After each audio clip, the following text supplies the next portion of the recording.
اللهم صل على محمد وعلى آل محمد كما صليت على إبراهيم وعلى آل إبراهيم إنك حميد مجيد.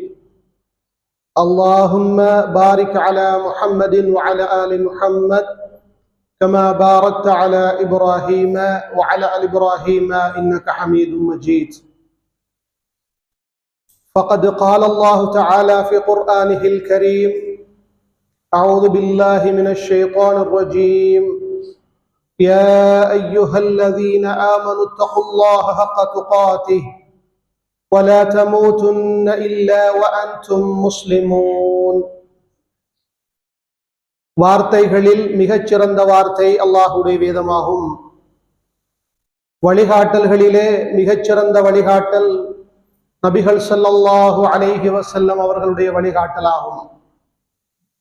காரியங்களிலே மிகவும் கெட்டது மார்க்கத்திலே புதுமையான காரியங்களை நுழைவிப்பதாகும். ஒவ்வொரு புதுமையான காரியமும் பிதஅத்தாகும். ஒவ்வொரு பிதஅத்தும் வழிகேடாகும். ஒவ்வொரு வழிகேடும் உங்களை நரகத்திற்கு இட்டுச் செல்லும். இந்த உபதேசத்தை என்னுடைய குதுபாவின் ஆரம்பத்திலே எனக்கும் உங்களுக்கும் நான் ஞாபகப்படுத்திக் கொள்கின்றேன். ஏனென்றால் அல்லாஹ்வுடைய தூதர் ஸல்லல்லாஹு அலைஹி வஸல்லம் அவர்கள் இந்த விடயத்தை தன்னுடைய குதுபாக்களின் ஆரம்பத்திலே ஞாபகப்படுத்தி இருக்கிறார்கள். அதனால் நானும் ஞாபகப்படுத்திக் கொள்கின்றேன். அன்புக்குரிய சகோதரர்களே, கண்ணியமிக்க ரமலானுடைய மாதத்துக்குள் நுழைந்திருக்கிறோம். 6வது நோன்பை நோற்றவர்களாக மஸ்ஜிதிலே ஒன்று சேர்ந்திருக்கிறோம். இந்த ரம்லான் மாதத்துடைய ஒரு முக்கியமான சிறப்பை பற்றி அல்லாஹ்வுடைய தூதர் குறிப்பிடுகிற போது, ஒவ்வொரு இரவிலும் அல்லாஹ்வின் புறத்திலே இருந்து ஒரு அழைப்பாளர் அழைப்பு செய்வார். யா பாகியல் கைரி அக்பில், நன்மை செய்கிறவரே நீங்கள் நன்மையின் பால் முன்னோறி வாருங்கள், அதிகம் நன்மையை செய்து கொண்டே இருங்கள் என்று சொல்லி ஒரு அழைப்பாளர் அழைப்பு விடுத்துக் கொண்டே இருப்பார் அல்லாஹ்வுடைய புறத்திலே இருந்து. வயா பாகிய ஷர்ரி, பாவம் செய்கிறவரே அக்ஸிர், பாவம் செய்வதிலே இருந்து தவிர்ந்து கொள், உன் பாவத்தை சுருக்கிக் கொள். இது அல்லாஹ்வுடைய புறத்திலே இருந்து ஒவ்வொரு நாளும் ஒரு அழைப்பாளர் அழைப்பு விடுத்துக் கொண்டே இருக்கிறார் ரம்லானுடைய மாதத்திலே. அன்புக்குரிய சகோதரர்களே, நன்மை செய்கிறவர்களுடைய நன்மைகள் அதிகரித்துக் கொண்டே இருக்க வேண்டும். பாவம் செய்கிறவருடைய பாவங்கள் குறைந்து கொண்டே இருக்க வேண்டும். அதான் ரமலான் மாதம். இந்த ரமலானுடைய மாதத்திலே நாம் நன்மை செய்யவில்லை என்றால் வேறு எந்த மாதத்தில் செய்ய முடியும்? இந்த ரமலான் மாதத்திலே நாங்கள் பாவங்களை விட்டும் தவிர்ந்து கொள்ளவில்லை என்றால் வேறு எந்த மாதத்தில் தவிர்ந்து கொள்ள முடியும்? சகோதரர்களே, இப்னு அப்பாஸ் ரலியல்லாஹு அன்ஹு அவர்கள் குறிப்பிடுகிறார்கள், அல்லாஹ்வுடைய தூதர் ஸல்லல்லாஹு அலைஹி வஸல்லம் அவர்கள் இந்த ரமலானுடைய மாதத்திலே எப்படி இருந்தார்கள்? புகாரி என்ற கிரந்தத்திலே பதிவு செய்யப்பட்டிருக்கிறது. கான ரசூலுல்லாஹி ஸல்லல்லாஹு அலைஹி வஸல்லம் அஜ்வதன் நாஸ், பொதுவாக அல்லாஹ்வுடைய தூதர் மனிதர்களிலே மிக அதிகம் கொடை கொடுப்பவராக இருந்திருக்கிறார்கள். இது ரமலான் காலத்தில் மட்டுமல்ல, எல்லா காலங்களிலும் அல்லாஹ்வுடைய தூதர் தன்னிடத்திலே கேட்கிறவர்கள் கேட்காதவர்கள் எல்லோருக்கும் கொடுப்பார்கள். ஏழைகள், எளியவர்கள், உறவினர்கள், தெரிந்தவர்கள் எல்லாருக்கும் கொடுப்பாங்க. அதிகம் கொடை கொடுப்பார்கள். ஆனால் வகான அஜ்வது மா யகூனு ஃபி ரமலான் ஹீன யல்காஹு ஜிப்ரீல் அலைஹிஸ்ஸலாம், அல்லாஹ்வுடைய தூதர் ரமலானுடைய மாதத்திலே அந்த செலவு செய்கிற விடயத்தில், கொடை கொடுக்கிற விடயத்தில் கடும் உச்சகட்டத்தை அடைவார்கள். அதற்கு அந்த ஹதீஸிலே 2 காரணங்கள் சொல்லப்பட்டிருக்கின்றன. முதலாவது ஹீன யல்காஹு ஜிப்ரீல் என்ற ஒரு காரணம். ரமலானுடைய கால இரவுகளில் அல்லாஹ்வுடைய தூதரை ஜிப்ரீல் அலைஹிஸ்ஸலாம் அவர்கள் சந்திக்கிறார்கள். ஜிப்ரீல் அலைஹிஸ்ஸலாம் அவர்கள் என்பவர்கள் வஹீக்கு பொறுப்பான ஒரு மலக்.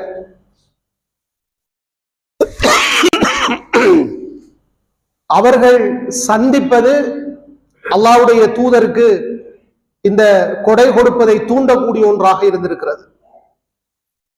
இரண்டாவது ஒரு காரணம் அந்த ஹதீஸிலே சொல்லப்பட்டிருக்கிறது. அவர்கள் சந்திக்கிற போது ஃபயுதாரிசுல் குர்ஆன், குர்ஆனை அல்லாஹ்வுடைய தூதருக்கு கற்றுக் கொடுக்கிறார்கள்.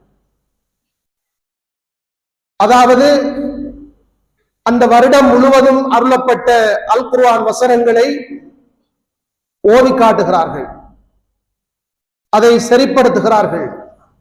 இப்படியான 2 காரணங்களால் தான் அல்லாஹ்வுடைய தூதர் ஸல்லல்லாஹு அலைஹி வஸல்லம் அவர்கள் ரமலானுடைய மாதத்திலே கொடை கொடுப்பதில் உச்சகட்ட ஒரு நிலை அடைந்திருக்கிறார்கள். அந்த ஹதீஸ் முடிகிற போது அன்புக்குரிய சகோதரர்களே, காற்றை விட வேகமாக அல்லாஹ்வுடைய தூதர் கொடை கொடுப்பதிலும் நன்மையான காரியங்களில் ஈடுபடுவதிலும் ரமலான் மாதத்திலே செயல்பட்டிருக்கிறார்கள். இப்ப காற்று என்பது புயல் காற்று இருக்குது, அது தொடர்ந்து வீசாது, கொஞ்ச நேரம் வீசிட்டு அது முடிந்துடும். நல்ல காற்று, எங்களுக்கு தேவையான காற்று என்பது தொடர்ந்து வீசிக்கொண்டே இருக்கும். அப்படியான ஒரு காற்றை விட வேகமாகத்தான் அல்லாஹ்வுடைய தூதர் ரமலானிலே கொடை கொடுப்பார்கள். நன்மையான காரியங்களில் அதிகம் ஈடுபடுவார்கள். இந்த ஹதீஸ் புகாரியிலே பதிவு செய்யப்பட்டிருக்கிறது. அப்ப இந்த ஹதீஸை நாம் எடுக்கின்ற போது அன்புக்குரிய சகோதரர்களே, அல்லாஹ்வுடைய தூதர் ஸல்லல்லாஹு அலைஹி வஸல்லம் அவர்கள் ரமலான் மாதத்துடைய சிறப்பை அறிந்து முதலாவது செய்த வேலை என்னன்னு கேட்டா, அதிகம் தர்மம் செய்திருக்கிறார்கள், நிறைய தர்மங்களை செய்திருக்கிறார்கள். இது முதலாவது நாங்கள் இந்த ஹதீஸிலே கற்றுக்கொள்ள வேண்டிய ஒரு பாடமாக இருக்கிறது. இரண்டாவது, அல் குர்ஆனோடு அதிகம் தொடர்புள்ளவர்களாக இருந்திருக்கிறார்கள். இது 2வது பாடம். இந்த 2 அமல்களிலும் நானும் நீங்களும் இந்த ரமலான் மாதத்தில் எப்படி இருக்கிறோம் என்பதை எங்களுக்குள் முஹாசபா செய்து கொள்வோம். முதலாவதாக அன்புக்குரிய சகோதரர்களே, அல்லாஹ்வுடைய தூதர் ரமலானில் அதிகம் கொடை கொடுப்பார்கள், தர்மம் செய்வார்கள். இந்த சதகா என்பது ஒரு உயர்ந்த ஒரு இபாதத். விசேடமாக ரமலானிலே நாம் தர்மங்கள் செய்கிற போது அதற்கு நிறைய கூலி அல்லாஹ்விடத்திலே இருக்கிறது. இமாம் இப்னுல் ஜௌசி ரஹிமஹுல்லாஹ் அவர்கள் குறிப்பிடுகிறார்கள்,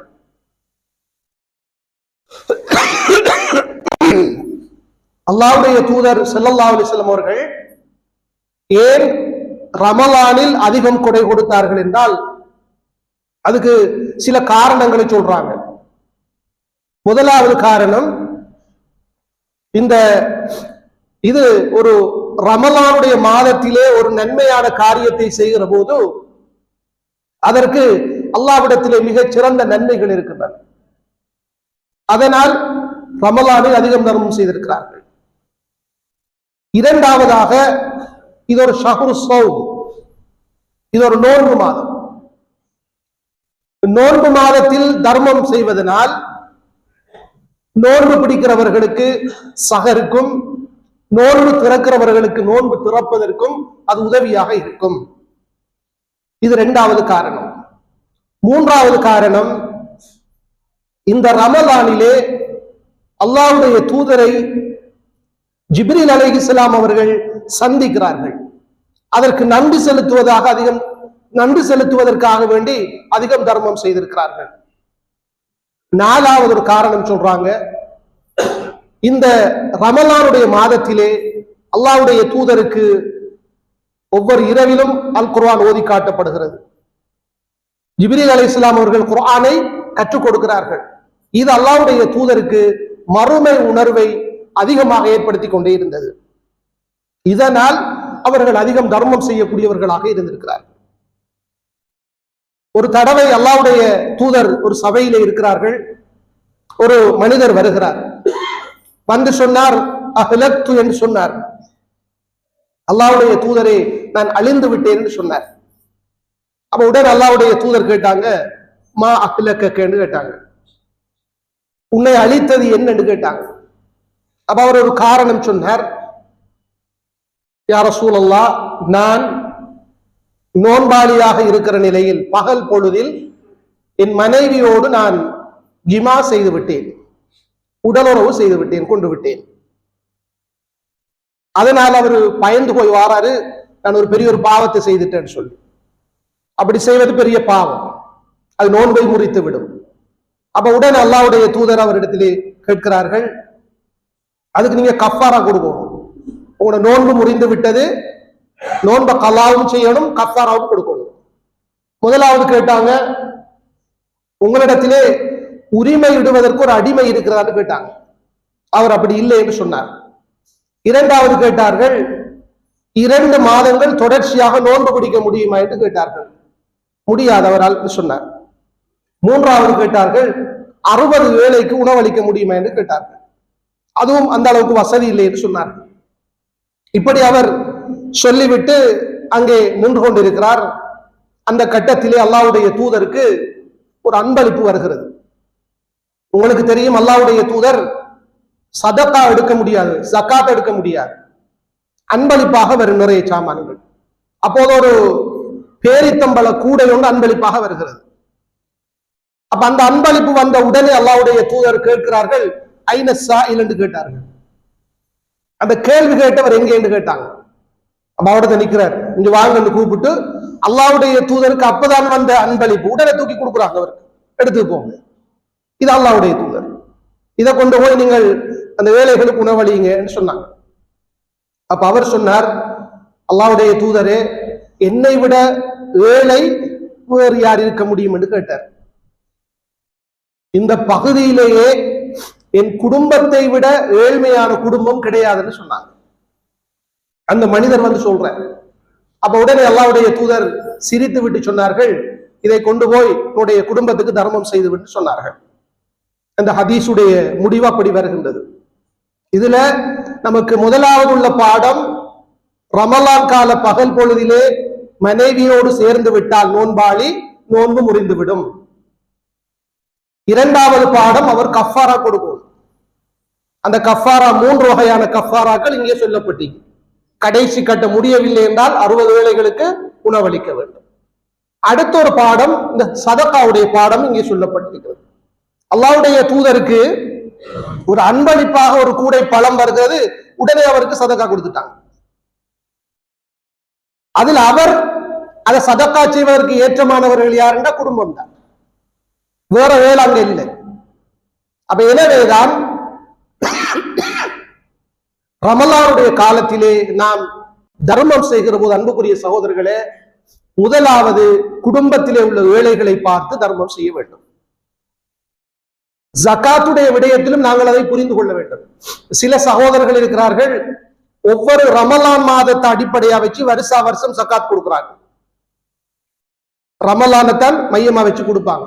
அப்படி கொடுக்கிற போது குடும்பத்துல ஜகாத்து பெற முடியாதாக்கள் யாருன்னு கேட்டா, ஒரு கணவன் எடுத்துக்கொண்டால் அவருடைய நேரடி பராமரிப்பிலே உள்ள அவருடைய மனைவிக்கு அவர் ஜகாத் கொடுக்க முடியாது, தாய் தந்தைக்கு ஜகாத் கொடுக்க முடியாது. அடுத்தது திருமணம் ஆகாமல் இருக்கிற உழைக்காமல் இருக்கிற பிள்ளைகளுக்கும் அவர் ஜகாத் கொடுக்க முடியாது. அது அல்லாமல் குடும்பத்துல இப்ப அவருடைய சகோதரர்கள், அவருடைய சாட்சிமார்கள், சாச்சாமார்கள், இவர்கள் எல்லாம் இந்த ஃபகீர் மிஸ்கீனா இருந்தா ஜகாத் கொடுக்கலாம். இந்த அவர்களுக்கு நாங்கள் முதன்மைப்படுத்த வேண்டும் ஜகாத்துடைய விடயத்திலும். சில நேரத்திலே நாங்கள் ஜகாத்து கொடுப்பதற்காக வேண்டி அந்த ஜகாத் பொருளை அந்த ஜகாத் சபைக்கு கொடுப்போம். ஆனால் குடும்பத்திலே உள்ள பலர் ஃபகீர்களாக மிஸ்கின்களாக இருப்பார்கள்.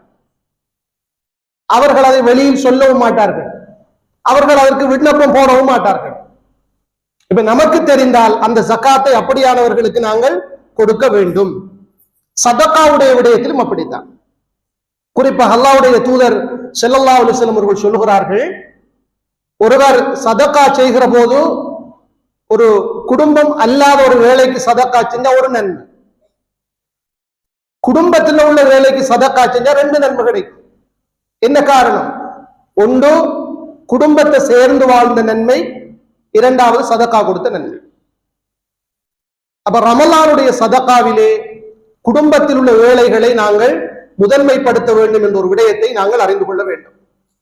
அல்லாஹ்வுடைய தூதருடைய காலத்திலே இடம்பெற்ற ஒரு சம்பவம் புகாரிலே வருகிறது. அபூ தல்ஹா ரலியல்லாஹு அன்ஹு அவர்கள், இவர் ஒரு அன்சாரி, மதீனாவிலே இருந்த ஒரு வசதிக்காரர் சஹாபி.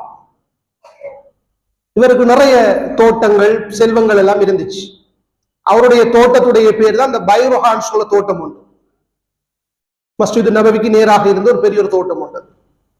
அப்ப அல்லாஹ்வுடைய குர்ஆன் வசனம் இறங்குகிறது, லன் தனாலுல் பிர்ர ஹத்தா துன்ஃபிகு மிம்மா துஹிப்பூன். நீங்கள் விரும்பக்கூடியவற்றிலிருந்து அல்லாஹ்வுடைய பாதையில் செலவு செய்யாத வரையில் நன்மையை அடைந்து கொள்ளவே முடியாது, சுவர்க்கத்தை அடைந்து கொள்ளவே முடியாது. இந்த ஒரு வசனம் அந்த அபூ தல்ஹாவுடைய உள்ளத்திலே ஒரு பெரிய மாற்றத்தை ஏற்படுத்தியது. உடனே அல்லாஹ்வுடைய தூதரை சந்திக்கிறார். சந்தித்து சொன்னார், யா ரசூலல்லாஹ், என்னிடத்தில் இருக்கக்கூடிய செல்வங்களில் எனக்கு மிக விருப்பமான செல்வம் இந்த பைருஹா என்ற தோட்டம் தான். வயல் தோட்டம் அல்லது, அது வந்துகிட்டு பேரித்த மரங்கள் நிறைந்த ஒரு தோட்டம், பெரிய சொத்து. எனவே இதை நான் அல்லாஹ்வுக்காக சதக்கா செய்கிறேன் சொன்னார். இதை அல்லாஹ்வுடைய தூதர் கேட்டபோது ஆச்சரியப்பட்டார்கள். லாபகரமான ஒரு வியாபாரம் என்று வர்ணித்தார்கள். உண்மையிலே அன்புக்குரிய சகோதரர்களே, அதுக்கு ஒரு பெரிய உள்ளம் வேணும். ஒரு குர்ஆன் வசனம் தான். நீங்கள் விரும்பக்கூடியவற்றிலிருந்து செலவு செய்யாத வரையில் நன்மையை அடைந்து கொள்ளவே முடியாது. இந்த ஒரு வசனம் அவரை உள்ளத்தில் ஏற்படுத்திய மாற்றம். இந்த எல்லாரும் செலவு செய்வாங்க, ஆனா தனக்கு விருப்பமான ஒன்றை டக்குனு செலவு செய்ய மாட்டாங்க. அதுக்கு பெரிய உள்ளம் வேணும். ஆனா இந்த அபூ தல்ஹா என்ன செய்யறாரு? ஓடி வந்து அந்த பைருஹா என்ற தோட்டத்தையே சதக்கா கொடுத்துட்டார். அல்லாஹ்வுடைய தூதர் லாபகரமான ஒரு வியாபாரம் என்று வர்ணித்தார்கள். சகோதரர்களே, இந்த உலகத்திலே நாம் செய்கிற வியாபாரங்களில் லாபமும் இருக்கும், நட்டமும் இருக்கும். ஆனா நீங்க செய்யற சதக்கா என்ற வியாபாரம் இருக்குதானே, இஹ்லாஸோடு செய்தால் அதில் நட்டமே கிடையாது, முழுக்க முழுக்க லாபம் தான். உடனே அல்லாஹ்வுடைய தூதர் அந்த வார்த்தையை சொல்லிவிட்டு அவருக்கு கடைசியா சொன்னாங்க, இந்த தோட்டத்தை உன் நெருக்கமான உறவினர்களுக்கு சதக்கா செய்து சொன்னாங்க. கடைசியில அந்த சதக்காவுல குடும்பத்தவர்களை முன்னிலைப்படுத்துங்கள் என்பதை அல்லாஹ்வுடைய தூதர் அந்த இடத்திலே சுட்டி காட்டுகிறார்கள். அதற்கு பிறகு அபூ தல்ஹா தன்னுடைய சாச்சாவுடைய மக்களுக்கு அதை பங்கு வைத்து கொடுத்தார்கள் என்பதை நாம் ஹதீஸ்களிலே பார்க்கிறோம். அதுபோல அன்புக்குரியவர்களே, குடும்ப ஏழைகள் ஏழை ஏழைகளுக்கு கொடுப்பது போல அல்லாஹ் விரும்பக்கூடிய நல்ல வழிகளிலும் நாம் ரமலான் காலத்திலே செலவு செய்ய வேண்டும். ஒவ்வொரு நாளும் 2 வானவர்கள் இந்த பூமிக்கு இறங்குவார்கள். ஒவ்வொரு நாளும் ஒவ்வொரு வானவருடைய பிரார்த்தனையை பற்றி அல்லாஹ்வுடைய தூதர் சொல்கிறார்கள். அல்லாஹும்ம அஅதி முன்ஃபிகன் ஹலஃபா என்று துஆ செய்வார். யா அல்லாஹ், உன் வழியிலே செலவு செய்கிறவருக்கு நல்ல பரக்கத்தை கொடு, நல்ல நன்மையை கொடு என்று துஆ செய்வார். ஒரு மலக்கு. அடுத்த மலக்கு அவர்கள் அல்லாஹும்ம அஅதி மும்சிகன் தலஃபா, யா அல்லாஹ், கொடுக்காமல் கஞ்சத்தனம் செய்கிறாரே அவருடைய பொருளாதாரத்தை அழித்து விடு என்று துஆ செய்வார். உங்களுக்கு தெரியும், மலக்குமார்களுடைய பிரார்த்தனை என்பது அல்லாஹ்விடத்தில் ஏற்றுக்கொள்ளப்படுவதற்கு மிக தகுதியானது. ஒவ்வொரு நாளும் இந்த மலக்குகளுடைய துஆ என்பது ரமலானிலும் இருக்கிறது. இன்றைய பொழுதில் நான் ஒரு நல்ல காரியத்துக்காக அல்லாஹ்வுக்காக செலவு செய்திருக்கிறேன் என்றால் அந்த வானவருடைய பிரார்த்தனைக்கு நான் உள்ளாகிவிட்டேன். என்னால் செலவு செய்ய முடிகிறது, ஆனால் கஞ்சத்தனம் செய்கிறேன். கொடுக்காமல் அப்படியே நான் சுருக்கிக் கொள்கிறேன். அழித்துவிடு என்று அல்லாஹ் துஆ, அந்த மலக்குகள் துஆ செய்வார்கள். அந்த துஆ அல்லாஹ்விடத்திலே ஏற்றுக்கொள்ளப்படுவதற்கு மிக ஏற்றமானது. பொதுப்பணிகளிலும் நிறைய செலவு செய்ய வேண்டும். ஆரம்ப காலத்திலே முஸ்லிம்கள் மதீனாவுக்கு வருகிறார்கள். மதீனாவுக்கு வருகிற போது தண்ணீர் தட்டுப்பாடு இருந்துச்சு. அப்போது ஒரு கிணறு இருந்துச்சு. அந்த கிணறுடைய பெயர் ரூமா என்று சொல்லக்கூடிய கிணறு. அதுக்கு இன்றைக்கு பியர் உஸ்மான் என்று சொல்லுவார்கள். உஸ்மான் என்ற பெயருடைய கிணறு. மக்காவுக்கு மதீனாவுக்கு போறாங்களுக்கு தெரியும், உம்ரா ஹஜ்ஜிக்கு போறாங்களுக்கு. ஆரம்பத்தில் அந்த கிணறு ஒரு யூதனுக்கு தான் சொந்தமாக இருந்துச்சு. இப்ப முஸ்லிம்கள் அவங்களுக்கு தண்ணீர் தேவை என்றால் குடிப்பதற்கு காசு கொடுத்துதான் வேணும், தண்ணீர் வாங்கி குடிக்கணும். அப்ப அந்த கட்டத்தில் இப்ப முஸ்லிம்களுக்கு ஒரு மிகப்பெரிய ஒரு தட்டுப்பாடு.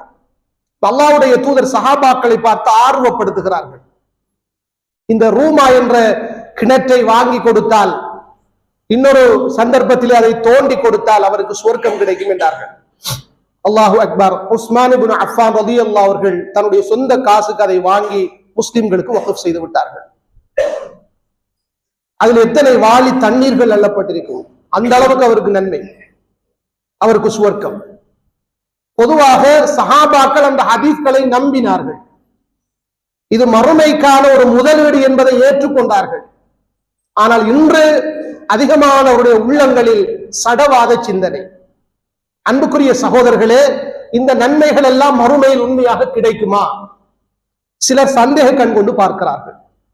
எனவேதான் அல்லாஹ்வுடைய தூதர் ரமலானுடைய மாதத்தில் அதிகம் செலவு செய்திருக்கிறார்கள், அதிகம் கொடை கொடுத்திருக்கிறார்கள், உச்சகட்ட நிலை. அப்படியான ஒரு முன்மாதிரி உள்ள அல்லாஹ்வுடைய தூதரை பற்றி படிக்கிற நாங்கள் நம்முடைய வாழ்க்கையிலே அந்த தான தர்மங்கள் விடயத்தில் எப்படி இருக்கிறோம்? நன்மையான காரியங்களுக்கு செலவு செய்கிற விடயத்தில் எப்படி இருக்கிறோம்? அல்லாஹ்வுடைய தூதர் சொன்னார்கள், ரமலானிலே ஒரு நோன்பாளியை நோன்பு திறக்க வைத்தால் அந்த நோன்பாளியுடைய நன்மையை போன்று இவருக்கு நன்மை கிடைக்கும் என்று சொன்னார்கள். சில உலமாக்கள் அதற்கு விளக்கம் சொல்லுவார்கள். இப்ப ஒருவர் ஒரு 30 நோன்பாளிகளுக்கு நோன்பு திறக்க வச்சாருண்டா, இப்ப இவருக்கு இன்றைக்கு ஒரு நோன்பு பிடிச்ச நன்மை 30 பேருக்கு நோன்பு திறக்க வச்சதால 30 பேருடைய நன்மை இவருக்கு கிடைக்கும், 31 நோன்புடைய நன்மை கிடைக்கும். இந்த நன்மைகள் எல்லாம் நமக்கு தெரிய வேண்டும் சகோதரர்களே. ரமலானிலே அப்படியான வாய்ப்புகளை அல்லாஹ் வைத்திருக்கிறான். எனவேதான் அல்லாஹ்வுடைய தூதருடைய ஒரு முன்மாதிரியை உங்களுக்கு சொல்லி இருக்கிறேன். அல்லாஹ்வுடைய தூதர் ரமலானுடைய மாதத்திலே அதிகமாக கொடை கொடுப்பார்கள், உச்சகட்டமாக கொடை கொடுப்பார்கள். எனவே நாங்களும் இந்த மாதத்தை அடைந்திருக்கிறோம். முடியுமான வரைக்கும் தான தர்மங்களை செய்வோம், நன்மையான காரியங்களில் செலவு செய்வோம். அதற்கு அல்லாஹு தஆலா எனக்கும் உங்களுக்கும் தௌஃபீக் செய்வானாக.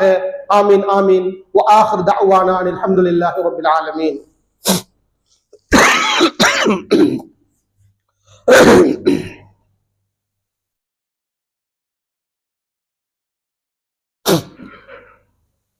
الحمد لله رب العالمين. اللهم صل على محمد وعلى آل محمد كما صليت على إبراهيم وعلى آل إبراهيم إنك حميد مجيد. اللهم بارك على محمد وعلى آل محمد كما باركت على إبراهيم وعلى آل إبراهيم إنك حميد مجيد. அன்புக்குரிய சகோதரர்களே, நபிகள் ஸல்லல்லாஹு அலைஹி வஸல்லம் அவர்கள் ரமலானுடைய மாதத்திலே அதிகமாக கொடை கொடுக்கக்கூடியவர்களாக இருந்திருக்கிறார்கள் என்ற ஒரு விடயத்தை ஞாபகப்படுத்தி இருந்தோம். அல்லாஹ்வுடைய தூதர் முன்பின் பாவங்கள் மன்னிக்கப்பட்டவர்கள். மறுமை நாளில் நமக்காக ஒட்டுமொத்த உம்மத்திற்காகவும் ஷஃபாஅத் செய்யக்கூடியவர்கள் அவர்கள். மறுமை நாளில் முதலாவது சுவர்க்கம் செல்லுகிற பாக்கியசாலி அல்லாஹ்வுடைய தூதர் தான். அவர்கள் ரமலானில் அதிகம் கொடை கொடுத்திருக்கிறார்கள். இரண்டாவது ஒரு விடயம் அந்த ஹதீஸிலே சொல்லப்பட்டிருக்கிறது, முதாரசத்துல் குர்ஆன். குர்ஆனை கற்றுக்கொள்வார்கள், குர்ஆனோடு தொடர்புள்ளவர்களாக இருப்பார்கள். இந்த இரண்டாவது அமலிலும் நாங்கள் எந்த அளவுக்கு இருக்கிறோம் என்பதை நாம் முஹாசபா செய்து கொள்வோம். ரமலானுடைய காலத்திலே நாம் அல் குர்ஆனை அதிகம் ஓத வேண்டும். முடியுமான சின்ன சின்ன சூறாக்களை, வசனங்களை பாடமாக்க வேண்டும். நாம் ஓதுகின்ற வசனங்களுடைய கருத்துக்களை உணர்ந்து விளங்கி அதை ஓத வேண்டும், அதற்கு முயற்சி எடுக்க வேண்டும். இதெல்லாம் ரமலானுடைய காலத்திலே நாம் செய்கிற ஒரு முக்கியமான அமல். உலமாக்கள், சலஃபு சாலிஹூன்கள், சஹாபாக்கள் எல்லாம் இந்த ரமலானுடைய மாதத்தில் அதிகம் குர்ஆனோடு தொடர்புள்ளவர்களாக இருப்பார்கள். இன்றைக்கு உண்மையிலேயே நம்மில் பலர் தாங்கள் பாவிக்கிற அந்த கையடக்க தொலைபேசியோடு இருக்கிற தொடர்புகளோடு இந்த குர்ஆனுடைய தொடர்பை ஒப்பிட்டு பாருங்கள். எந்த அளவுக்கு நாம் குர்ஆனோடு தொடர்போடு இருக்கிறோம்? ரமலானிலாவது நாம் எப்படி தொடர்பை பேணுகிறோம்? குர்ஆனை நாம் அதிகம் ஓத வேண்டும் சகோதரர்களே. இன்றைக்கு 6வது நோன்பு என்று சொன்னேன். இன்னும் சில நோன்புகள் இருக்கின்றன, பல நோன்புகள் இருக்கின்றன. இந்த ரமலானில் ஆக குறைந்தது ஒரு தடவை அல்ல 2 தடவையாவது நான் அல் குர்ஆனை ஓதி முடிக்க வேண்டும். பார்த்து ஓதி முடிக்கணும். கருத்து விளங்கினாலும் சரி விளங்காட்டிலும் சரி நன்மை எழுதப்படும். ஒரு எழுத்துக்கு 10 நன்மை. நம்புங்க. இது ஹதீஸ். மன் கரஅ ஹர்ஃபன் மின் கிதாபில்லாஹி ஃபலஹுல் ஹஸனா. அல்லாஹ்வுடைய வேதத்திலே இருந்து ஒரு எழுத்தை யார் ஓதுகிறாரோ அவருக்கு ஒரு நன்மை உண்டு. ஒரு நன்மை என்பது 10 மடங்காகும். அல்லாஹ்வுடைய தூதர் சொன்னார்கள், லா அகூலு அலிஃப் லாம் மீம் ஹர்ஃப். அலிஃப் லாம் மீம் என்பது ஒரு எழுத்து அல்ல. அலிஃபுன் ஒரு எழுத்து, லாமுன் ஒரு எழுத்து, மீமுன் ஒரு எழுத்து. ஒருவர் அலிஃப் லாம் மீம் என்றால் 30 நன்மைகள் எழுதப்படும் சகோதரர்களே. இது பொதுவாக சொல்லப்பட்ட ஒரு விடயம். ரமலான் காலத்தில் அந்த குர்ஆனை ஓதினால் எப்படி நன்மைகள் கிடைக்கும் யோசித்து பாருங்கள். ஏன் நாம் நம்முடைய நேரங்களை வீணான பேச்சுக்களிலே இன்றைக்கு கழித்துக் கொண்டிருக்கிறோம்? அல்லது இந்த போனோடு, டிவியோடு, வேறு சாதனங்களோடு தொடர்போடு இருக்கிறோம்? அதிகம் நாம் குர்ஆனை ஓத வேண்டும். அல்லாஹ்வுடைய தூதர் சொல்கிறார்கள், மறுமை நாளையிலே சாஹிபுல் குர்ஆனை பார்த்து சொல்லப்படும். சாஹிபுல் குர்ஆன் என்றால் குர்ஆனுடையவர். குர்ஆனுடையவர் என்றால் ஒன்று குர்ஆனை மனனம் செய்தவர், 2 குர்ஆனோடு அதிகம் தொடர்புள்ளவர்.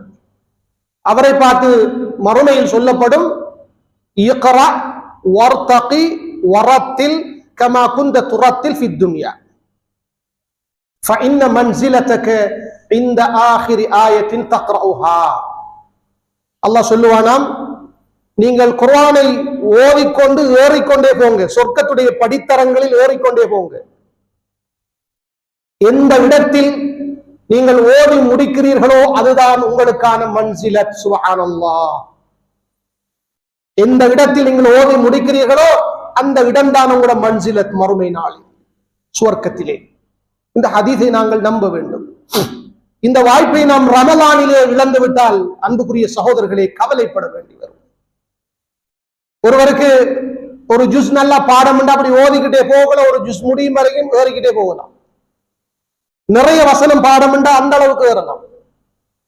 சொர்க்கத்துடைய படித்தரங்கள் கூடிக்கொண்டே போகும். சிலர் ஓதியே பாடம் வந்துச்சு. அன்புக்குரிய சகோதரர்களே, நம்மில் பலருக்கு இன்னும் ஆயத்துல் குர்சி பாடம் இல்லை. இந்த குத்துபாவுக்கு வந்திருக்கிற நீங்கள் உங்களிடத்திலே கேளுங்கள், ஆயத்துல் குர்சி எத்தனை பேருக்கு பாடம்?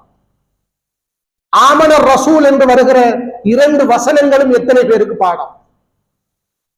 சூரத்துல் கஹ்ஃபுடைய ஆரம்ப 10 வசனங்கள் எத்தனை பேருக்கு பாடம்? இதையே நான் குறிப்பிட்டு சொல்கிறேன் என்றால் இது ஹதீஸ்களிலே குறிப்பிடப்பட்ட வசனங்கள். என்ன ஆயத்துல் குர்சி என்பது ஒவ்வொரு தொழுகைக்கு பிறகு ஓதப்படும். என்ன நன்மை? அவர் சொர்க்கம் போறதுக்கு தடை மௌத்து மட்டும்தான். ஹதீஸ். என்னை சொர்க்கத்துக்கு கொண்டு சேர்க்கிற ஒரு வசனம் ஆயத்துல் குர்சி. அது எனக்கு பாடம் இல்லை, ஆனா இந்த உள்ளத்துல நிறைய பாட்டு பாடம்.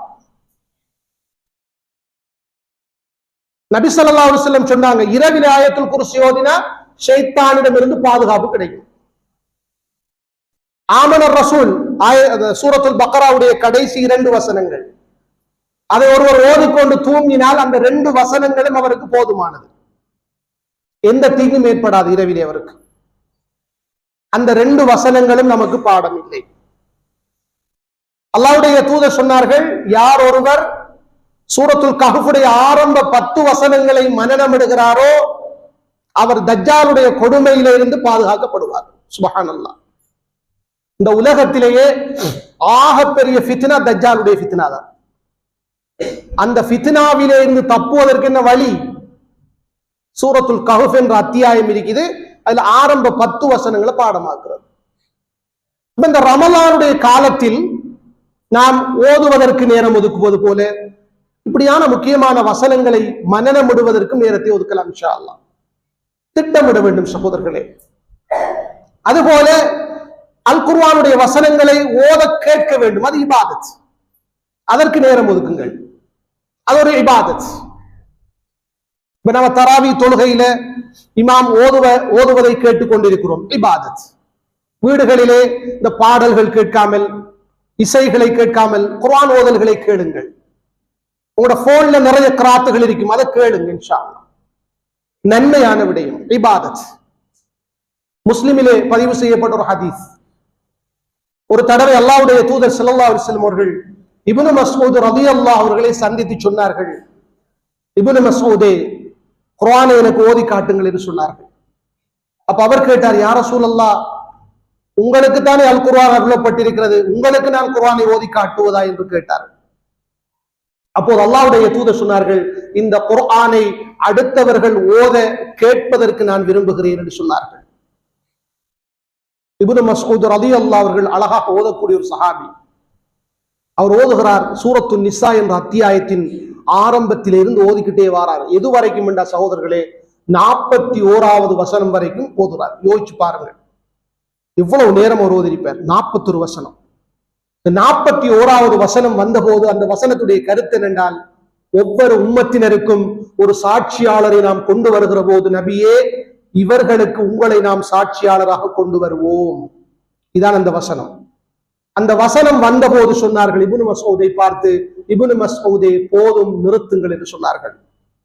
அப்போது இப்னு மஸ்ஊத் ரலியல்லாஹு அன்ஹு அவர்கள் சொல்லுகிறார்கள், அல்லாஹ்வுடைய தூதரை நான் பார்த்தேன், அவர்கள் அழுது கொண்டிருந்தார்கள்.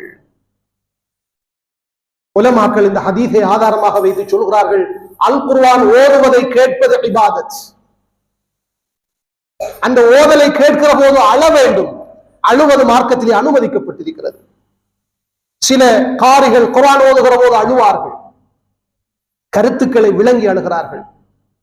ஏன் அந்த இடத்தில் அழுதார்கள் என்பதை நாங்கள் கருத்தை கொஞ்சம் புரட்டி பார்க்க வேண்டும். அப்படி பார்ப்பதற்கு நாம் நினைத்ததுண்டா சகோதரர்களே? ஏன் அழுகிறார்கள் அந்த இடத்திலே? அப்படி என்ன கருத்து அதிலே இருக்கிறது? இப்படி நாங்கள் குர்ஆனோடு நல்ல தொடர்புகளை ஏற்படுத்திக் கொள்கிற மாதம் இந்த மாதம். ஏனென்றால் அல்லாஹ்வுடைய தூதர் ஸல்லல்லாஹு அலைஹி வஸல்லம் அவர்கள் குர்ஆனோடு நெருக்கமான தொடர்போடு இருந்திருக்கிறார்கள். ஜிப்ரீல் அலைஹிஸ்ஸலாம் அவர்கள் வந்து குர்ஆனை ஓதி காட்டுவார்கள். குர்ஆன் என்பது உங்களுக்கு தெரியும் அன்புக்குரிய சகோதரர்களே, அல்லாஹ்வுடைய தூதருக்கு 23 வருடங்கள் படிப்படியாக அருளப்பட்டது. ஆனால் அல்லாஹு தஆலா குர்ஆனை ஒரே தடவையில் முதலாவது வானத்தில் உள்ள பைத்துல் இஸ்ஸாவில் மொத்தமாக இறக்கிவிட்டான். அதைத்தான் அல்லாஹ் குர்ஆனிலே இன்னா அன்ஸல்நாஹு ஃபீ லைலத்தில் கத்ர் என்று சொல்கிறார். இன்னொரு வசனத்திலே இன்னா அன்ஸல்நாஹு ஃபீ லைலத்தின் முபாரகத்தின், கத்ருடைய இரவில் அந்த குர்ஆனை நாம் இறக்கி வைத்தோம். பரக்கத் பொருந்திய இரவில் அந்த குர்ஆனை நாம் இறக்கி வைத்தோம். இது எங்க இறக்கப்பட்டது? முதலாவது வானத்திலே உள்ள பைத்துல் இஸ்ஸா என்ற இடத்துக்கு. அங்கிருந்து ஜிப்ரீல் அலைஹிஸ்ஸலாம் அவர்கள் மூலமாக அல்லாஹ்வுடைய தூதருக்கு 23 வருடங்கள் கிட்டத்தட்ட, இப்னு அப்பாஸுடைய கூற்றின்படி ரலியல்லாஹு அன்ஹு, 23 வருடங்கள் படிப்படியாக அல்லாஹ் இறக்கி வைத்திருக்கிறார். இப்ப ஜிப்ரீல் அலைஹிஸ்ஸலாம் அவர்கள் ஒவ்வொரு வருடம் ரமலான் மாதத்திலே வருவார்கள். உலமாக்கள் கேட்கிறார்கள், ஏன் அவர்கள் ரமலானை தெரிவு செய்தார்கள்? ஏனைய மாதம் ஒன்றில் வந்திருக்கலாம். ரமலான் ஒரு விசேடத்துக்குரிய மாதம், குர்ஆனோடு தொடர்புள்ள ஒரு மாதம், அதனால் தான் வந்திருக்கிறார்கள். வந்து அந்த வருடத்தில் இறக்கப்பட்ட வசனங்கள், குர்ஆன் அத்தியாயங்களை எல்லாம் ஓதி காட்டுவார்கள்.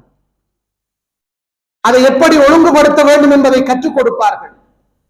அல்லாஹ்வுடைய தூதர் மரணித்த அந்த வருடத்தில் மட்டும் ஜிப்ரீல் அலைஹிஸ்ஸலாம் அவர்கள் 2 தடவைகள் வந்தார்கள்.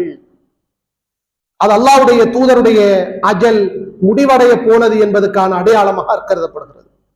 அன்புக்குரிய சகோதரர்களே, இப்படி அருளப்பட்ட அல் குர்ஆன் ரமலானுடைய காலத்திலே அல்லாஹ்வுடைய தூதர் குர்ஆனோடு நெருக்கமான தொடர்பை வைத்திருந்தார்கள். நாங்களும் இந்த குர்ஆனை ஓதுவதோடு நிற்காமல் இந்த இடத்தில் இருக்கக்கூடிய நமக்குள் ஒரு கேள்வியை கேட்டு பார்ப்போம். இந்த குர்ஆனை அல்லாஹு தஆலா மனித சமுதாயத்துக்கு நேர்வழியாக ஆக்கி இருக்கிறான். ஒரு வசனத்தில் அல்லாஹ் சொல்கிறான், ஹுதல் லின்னாஸ், மனிதர்கள் அனைவருக்கும் நேர்வழி என்று சொல்கிறான். இன்னொரு வசனத்திலே ஹுதல்லில் முத்தகீன் என்று சொல்கிறான், தக்வா உள்ளவர்களுக்கு நேர்வழி காட்டும் என்று சொல்கிறான். குர்ஆனுடைய தன்மை என்பது அன்புக்குரியவர்களே உலகத்தில் உள்ள அனைவருக்கும் நேர்வழி காட்டக்கூடியதுதான். அதனால்தான் குர்ஆனை படித்து பலர் இஸ்லாத்துக்குள் வந்து கொண்டிருக்கிறார்கள். பரம்பரை முஸ்லிம்களாக இருக்கிற நமக்கு குர்ஆனை பற்றி தெரியாது. ஏன்னா நாங்க நம்மளோட வாப்பா முஸ்லீம், உம்மா முஸ்லீம், அதனால நாம முஸ்லீமா பிறந்துட்டோம், அவ்வளவுதான். ஆனால் ஏற்கனவே வேறு மதத்தில் பிறந்து இஸ்லாத்தை படித்தவர்கள் குர்ஆனை நல்ல முறையில் படித்து வருகிறார்கள் என்றால் அந்த குர்ஆன் அவர்களுக்கு நேர்வழியை கொடுத்திருக்கிறது. எனவேதான் அன்புக்குரிய சகோதரர்களே, இந்த அல் குர்ஆனில் என்ன இருக்கிறது என்பதை என்னுடைய வாழ்க்கையிலே நான் ஒரு தடவையாவது குறைந்தது வாசித்து பார்த்திருக்கிறேன். இப்ப எல்லாருடைய கைகளிலையும் மொழிபெயர்ப்பிற்கு தர்ஜமத்துல் குர்ஆன். இந்த தர்ஜமத்துல் குர்ஆனை வைத்து எங்களால் விளங்க முடியுமான பல வசனங்கள் இருக்கின்றன. அவற்றை நாம் ஓதி அந்த கருத்துக்களை சிந்திக்கிற ஒரு நிலை இந்த ரமலானில் நமக்கு ஒரு வாய்ப்பாக அமைய வேண்டும். நாம் எல்லோரும் அதை திட்டமிட்டுக் கொள்ள வேண்டும். இன்ஷா அல்லாஹ் இந்த ரமலான் முடிவதற்குள் நான் பெரும்பாலான பகுதிகளுடைய கருத்துக்களை வாசித்து முடிப்பேன். இப்படி அன்புக்குரிய சகோதரர்களே, இந்த குர்ஆனோடு நாம் தொடர்புள்ளவர்களாக இருப்போம் என்று சொன்னால் இந்த ரமலான் மாதத்தில் உலமாக்கள் சொல்கிறார்கள், அந்த ஹதீஸை அடிப்படையாக வைத்து நாம் இன்னும் பல நன்மைகள் செய்வதற்கு அது காரணமாக இருக்கும் இன்ஷா அல்லாஹ். ஏன் அல்லாஹ்வுடைய தூதர் ஏன் ரமலானில் அதிகம் தர்மம் செய்தார்கள் என்றால் குர்ஆனை படித்ததால். நாங்களும் குர்ஆனோடு தொடர்புள்ளவர்களாக இருந்தால் இன்னும் நிறைய நன்மைகள் செய்வதற்கு அது ஒரு காரணமாக இருக்கும். அதனால் தான் அல்லாஹ்வுடைய தூதர் சஹாபாக்களுக்கு மத்தியிலே பள்ளிக்கு வந்து குர்ஆனை படியுங்கள் படியுங்கள் என்று ஆர்வப்படுத்திக் கொண்டே இருப்பார்கள். அதன் நன்மைகளை சொல்லிக் கொண்டே இருப்பார்கள். இன்றைக்கு நம்மில் பலருக்கு கடைத்தெருக்களில் ஒன்று சேருவதற்கு விருப்பமாக இருக்கிறது. பல மணித்தியாலங்கள் நேரங்களை கழிப்பதற்கு அதிலே விருப்பமாக இருக்கிறது. பள்ளிக்குள் வந்து அமர்ந்திருப்பதிலே நமக்கு ஆர்வம் இல்லை. ரமலான் காலத்திலேயாவது நேர காலத்தோடு ஹுத்பாவுக்கு வருவோம் என்று எண்ணியவர்கள் நம்மில் எத்தனை பேர்? அல்லாஹ் அருள் செய்தவர்களை தவிர பலர் பிந்தித்தான் இன்றைக்கு ஹுத்பாவுக்கு வந்திருக்கிறீர்கள். பள்ளிக்குள் இருப்பதிலே நமக்கு விருப்பம் வர வேண்டும் சகோதரர்களே. பள்ளிக்குள் வந்து குர்ஆனை படிப்பதில் நமக்கு ஆசை வர வேண்டும். அல்லாஹ்வுடைய தூதர் திண்ணை தோழர்களாக இருந்த சஹாபாக்களை பார்த்து ஒரு நாள் கேட்டார்கள். திண்ணை தோழர்கள் என்பவர்கள் யார்? அவர்கள் மக்காவிலிருந்து மதீனாவுக்கு ஹிஜ்ரத் வந்த ஏழை நபித்தோழர்கள். வீடு வசதி இல்லாம மஸ்ஜிது நபவியுடைய திண்ணையில் வாழ்ந்தவர்கள். அவங்களுக்கு வசிப்பதற்கு வீடு இல்லை, சாப்பிடுவதற்கு உணவு இல்லை, கிடைக்கிறத சாப்பிட்டு போவாங்க. அவர்களை பார்த்து அல்லாஹ்வுடைய தூதர் கேட்டார்கள் ஒரு நாள் வந்து, உங்களில் ஒருவர் புத்ஹான் அல்லது அகீக் என்ற இரண்டு சந்தைகளும் ஒட்டக சந்தைகள், அந்த சந்தைக்கு சென்று பாவம் செய்யாமல் உறவுகளை துண்டிக்காமல் இரண்டு கொழுத்த ஒட்டகைகள் பெற்றுக்கொள்வதை விரும்புவாரா என்று கேட்டார்கள். அதாவது அங்க போனா ரெண்டு கொழுத்த ஒட்டகைகள் கிடைக்கும், அதை பெற்றுக்கொள்றதுக்கு பாவம் செய்ய தேவையில்லை, உறவுகளை துண்டிக்க தேவையில்லை, சிம்பிளா போனா கிடைக்கும். அப்படி கிடைக்கும் என்றால் நீங்க எல்லாரும் போய் பெற்றுக்கொள்ள விரும்புவீங்களான்னு கேட்டாங்க. கொழுத்த ஒட்டகைகள் என்பது அந்த காலத்துல பெருமதியான வாகனங்கள். இப்ப நமக்கு இந்த ஒரு மார்க்கெட்ல எல்லாருக்கும் ரெண்டு பெருமதியான வாகனம் கிடைக்குது, ஃப்ரீயா கிடைக்க போகுது. அதை பெற்றுக்கொள்ள விரும்புவீர்களான்னு கேட்டா நாம விருப்பமில்லை என்று சொல்லுவோமா? ஹலாலா கிடைக்க போகுது. அப்படியான ஒரு மாதிரி கேள்விதான் இந்த கேள்வி இருந்தது. திண்ணை தோழர்கள், வசதி இல்லாதவர்கள் எல்லாரும் சொன்னாங்க, ஆம் யா ரசூலல்லாஹ் என்று சொன்னாங்க. அல்லாஹ்வுடைய தூதர் சொன்னார்கள், உங்களில் ஒருவர் மஸ்ஜிதுக்கு சென்று அல் குர்ஆனிலே இரண்டு வசனங்களை கற்றுக்கொள்வதானது இரண்டு கொழுத்த ஒட்டகைகள் கிடைப்பதை விட மேலானது என்று சொல்லிக் கொடுத்தார்கள். சுப்ஹானல்லாஹ். பள்ளிக்குள்ள வந்து உட்கார்ந்து குர்ஆனை படிங்க. பெருமதியான வாகனங்கள் கிடைப்பதை விட அல்லது நீங்கள் அதை தர்மம் செய்வதை விட அது மிக மேலானது என்பதை அல்லாஹ்வுடைய தூதர் கற்றுத் தந்தார்கள். அல் முஃமின் ஃபில் மஸ்ஜித் எப்படி என்றால் சகோதரர்களே, கஸ்ஸமகி ஃபில் மாஇ, உலமாக்கள் சொல்லுவார்கள், மஸ்ஜிதில் ஒரு மூமினுடைய நிலை என்பது தண்ணீருக்குள் இருக்கிற மீனை போல. மீனுக்கு எது சுகம்? தண்ணீருக்குள் இருப்பதுதான் சுகம். மூமினுக்கு எது சுகம்? அவன் அதிகமாக பள்ளியில் இருப்பது. அல் முனாஃபிக் ஃபில் மஸ்ஜித், ஒரு முனாஃபிக் ஒரு மஸ்ஜிதில் எப்படி இருப்பார் என்று சொன்னால் கத்தைரி ஃபில் கஃபஸ், கூட்டுக்குள் இருக்கிற பறவையை போல. பறவையை பொறுத்த வரையில் கூட்டுக்குள் இருப்பதை அது விரும்பாது, பறந்து திரிவதைத்தான் விரும்புமா. முனாஃபிக் என்பவன் பள்ளிக்குள் தரித்திருக்க மாட்டான், தங்கி இருக்க மாட்டான். அவனுக்கு கடை தெருக்களும் வேறு இடங்களும் சிறப்பாக தெரியும், பள்ளிவாசல் சிறப்பாக தெரியாது. ரமலான் காலத்திலே தராவி தொழுகைகள் நடத்தப்படும் ஜமாத்தோடு, ஆனால் அவன் கடை தெருக்களிலே இருந்து கொண்டு கதைத்துக் கொண்டிருப்பான். அவனுக்கு அது இன்பமாக இருக்கும். வீட்டிலே இருந்து டிவி பார்த்து கொண்டிருப்பான், அது அவனுக்கு இன்பமாக இருக்கும். பள்ளிக்குள் வருவது அவனுக்கு இன்பமாக இருக்காது. யோசித்து பாருங்கள் சகோதரர்களே, இந்த ரமலானுடைய மாதத்திலே நான் பள்ளிக்கு வரவில்லை, பள்ளியில் உட்கார்ந்து குர்ஆன் ஓதவில்லை, குர்ஆனை படிக்கவில்லை, தராவி தொழுகையை ஜமாத்தோடு தொழவில்லை என்றால் நான் அடுத்த வருடம் உயிரோடு இருப்பேனா? என்ன உத்தரவாதம்? எனவேதான் அன்புக்குரிய சகோதரர்களே, அல்லாஹ்வுடைய தூதர் இந்த ரமலானுடைய மாதத்திலே காற்றை விட வேகமாக தர்மம் செய்திருக்கிறார்கள், நன்மையான காரியங்களில் ஈடுபட்டிருக்கிறார்கள். எனவேதான் அந்த ஒரு வசியத்தை, அந்த உபதேசத்தை தான் எனக்கும் உங்களுக்கும் நான் இந்த ஹுத்பாவிலே ஞாபகப்படுத்திக் கொள்கிறேன்.